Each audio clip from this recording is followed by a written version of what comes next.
Bienvenido, profesor. Estamos con el profesor Max Romer. Es profesor de Derecho de Información en la Universidad Camilo José Cela, aquí en Madrid, y consultor en comunicación corporativa. Pues en el día de hoy, una jornada de elecciones parlamentarias en Venezuela. Yo quisiera, sabiendo que usted es especialista en el tema comunicacional, ¿cómo podemos evaluar cómo fue esta campaña para estas elecciones? Digamos, se habla mucho de pues, una diferencia de información, de que hay cada vez menos información en Venezuela. ¿Cómo fue el proceso? ¿Cómo lo evaluamos como la campaña como tal? ¿Cómo la podemos evaluar? Fue una campaña muy desigual, una campaña evidentemente en la que la figura de Chávez volvió a emerger en el panorama nacional, una campaña en que de alguna manera todo lo que se estaba mostrando eran siempre las loas del pasado, sí, o de los logros de la revolución bolivariana desde la cara de Chávez. Fue una campaña por el otro lado desde la oposición, tratando de sumar los pocos recursos que se podían tener y de alguna manera también sumándose grupos en los que se invitaba al valor del voto. Grupos como por ejemplo la Universidad Católica Andrés Bello, que se sumó invitando a ese valor del voto. Como campaña desigual también ha tenido todo lo que significan los medios de comunicación a lo largo de todos los años de chavismo. Todos sabemos que hay una expropiación o hubo una expropiación de casi 300 estaciones de radio, de varias estaciones de televisión, sumada a Radio Caracas Televisión. Y eso pues ha traído como consecuencia también el poder omnímodo de los medios de comunicación por parte del gobierno del presidente Maduro, y eso hace que sea una campaña desigual, una campaña a la vez del discurso creado en torno a la propia campaña hacia la Asamblea, una campaña inclusive agresiva, demonizando a la oposición, como ha sido básicamente el discurso chavista desde que se entronizó en el poder en Venezuela en el año 1991. Viendo ese panorama, sabiendo cómo está hoy la situación de información y de comunicación en Venezuela, podemos decir que hoy en día, un día como hoy, elecciones, el día de hoy, la decisión de una persona antes de votar podría cambiar por el flujo de información que corra durante el día de hoy.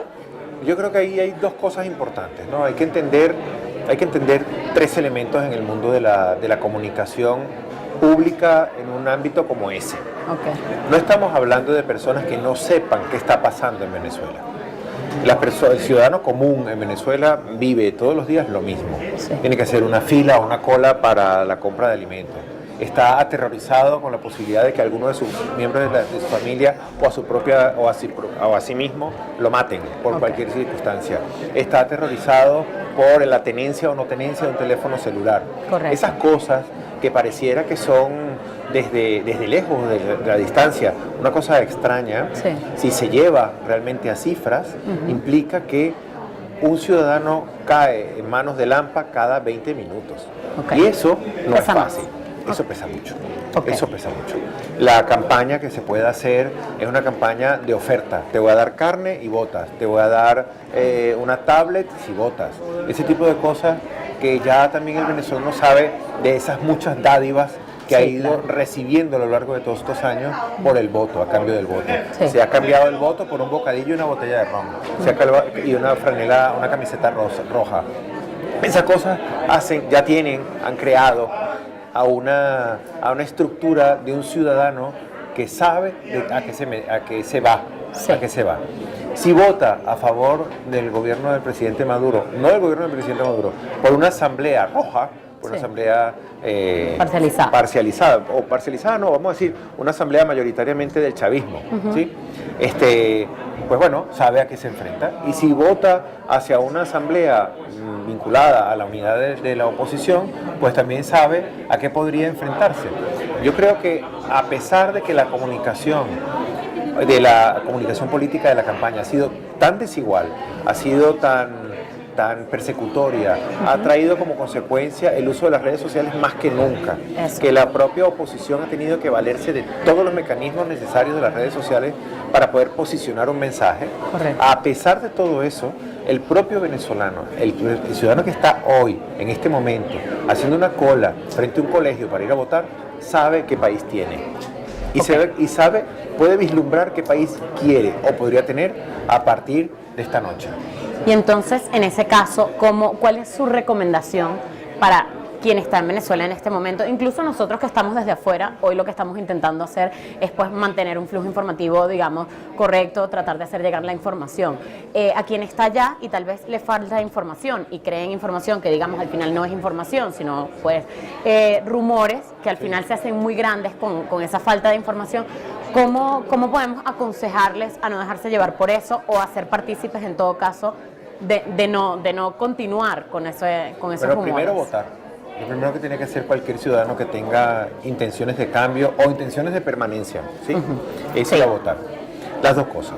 Eso es una cosa. Y la otra cosa es importante escuchar con sindéresis lo que está pasando alrededor. Ya no es tiempo de escuchar una sola voz. Ya es tiempo de empezar a escuchar con sindéresis, de contrastar, de observar qué dicen los demás, por qué lo dicen, cuándo lo dicen, cómo lo dicen, en qué condiciones, bajo qué medios, con qué autoridad moral lo están diciendo. Eso, por ejemplo, la denuncia que hace el Colegio Nacional de Periodistas a través de Tinido Guía, su presidente. ¿Por qué los periodistas no pueden acceder a los centros de votación de manera libre? ¿Qué se esconde en un centro de votación de manera libre? ¿Qué se esconde para no poder llegar de manera libre a la información?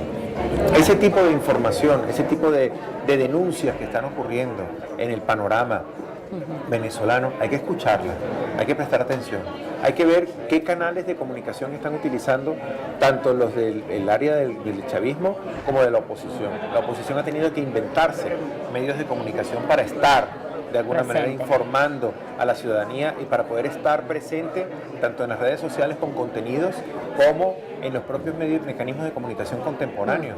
Estamos en este momento transmitiendo a través de un canal que le pertenece a un periódico que tuvo que estar en la red porque ha sido perseguida su función editorial por no tener papel. Y a pesar de ello, se está en este momento entregando la información que el ciudadano merece y que es su derecho y que está en el artículo 57 y 58 de la Constitución Bolivariana de la República Venezolana de 1999. Y esas cosas que parecen tonterías, son lo que establecen las bases fundamentales para lo que significa el cambio de país. Si un venezolano en este momento me llega a escuchar y si un venezolano en este momento tiene dudas de qué quiere hacer, pues su primera manifestación es votar, porque siempre dentro del marco de la ley y del derecho se pueden todas las cosas. Allá, quienes lo quieran violentar, allá ellos. Y para cerrar, ¿cómo ve usted el panorama? ¿Cuál espera que sea el resultado? No tanto, digamos, desde sus tendencias personales, sino siendo objetivo y mirando todo cómo se va desarrollando, cómo ha sido la campaña, de lo que ya conversamos, qué espera para el día de hoy, cómo espera que sean los resultados y después de ese, sean o no como se espera, cómo debemos continuar. Bueno, sin duda alguna todo depende de las urnas, ¿no? Las cifras dependen de las urnas. Una cosa son las encuestas y otra cosa muy distinta son las urnas. Si las urnas dan una tendencia parecida a lo que las encuestas dieron, evidentemente la tarjeta de la unidad será la que arropará dentro del espectro de la Asamblea Nacional. Si eso no es así, será el Partido Socialista Unido de Venezuela el que arrope ese espectro, ese hemiciclo. Cualquiera de las dos condiciones va a representar una necesaria vista por parte del Ejecutivo. Por una parte, si gana la oposición, el Ejecutivo tiene que plantearse cuáles serían los mecanismos necesarios para conseguir un diálogo de construcción en la paz para poder hacer una nueva Venezuela, ¿sí? O una nueva revisión de Venezuela. Revisión que pasa por las leyes, porque esos diputados que van a estar en esa asamblea no van a tolerar ni permitir que se mantenga un sistema que de alguna manera no es adecuado o no creemos que sea adecuado para Venezuela. Y si queda subrayado nuevamente que el Partido Socialista Unido de Venezuela es el que debiera estar en la asamblea, pues evidentemente también tendría que revisar algunos criterios relativos a la paz y al manejo del colectivo, porque va a haber una manifestación importante que no ha sido tomada en consideración por el presidente Maduro nunca, que la mitad de Venezuela es opositora. En las elecciones de 2013, cuando él ganó por un estrecho margen frente a Enrique Capriles, perdón, sí. frente a Enrique Capriles, siempre se desconoció aquella otra mitad del país. Se ha desconocido durante estos 3 años aquella otra mitad del país. Sí. Y eso, el presidente Maduro tiene que entender que existen un solo país con 2 tipos de ideología. Y esas 2 ideologías tienen que converger, tienen que hacerse pacíficas, tienen que pensarse para la construcción de patria. El petróleo cada día vale menos y el petróleo cada día genera menos riqueza. Todo el aparato productivo venezolano está desmantelado desde hace mucho. Está desmantelado vía expropiaciones. Y esa expropiación lo que ha traído es desempleo y miseria. Ha traído como consecuencia la necesidad de importar cada vez más productos y bienes desde el extranjero. Eso es una vergüenza en un país que llegó a ser autosuficiente en muchos rubros, en muchísimos rubros. Y da vergüenza que 16 años después, 17 años después, Venezuela esté mendigando por papel higiénico, por ejemplo. Correcto. Pues muchísimas gracias al profesor usted. Max Romer, que nos acompañó en la sala situacional que tenemos instalada en Madrid con motivo de las elecciones parlamentarias que se celebran en Venezuela el día de hoy. Profesor Max Romer, repetimos, de la Cátedra de Derecho de la Información en la Universidad Camilo José Cela. Si no me equivoco, en Venezuela ahora mismo son las 11:30 de la mañana y pues seguiremos acá informando y haciendo algunas entrevistas con otros personajes que tenemos en la sala. Muchas gracias. Muchas gracias.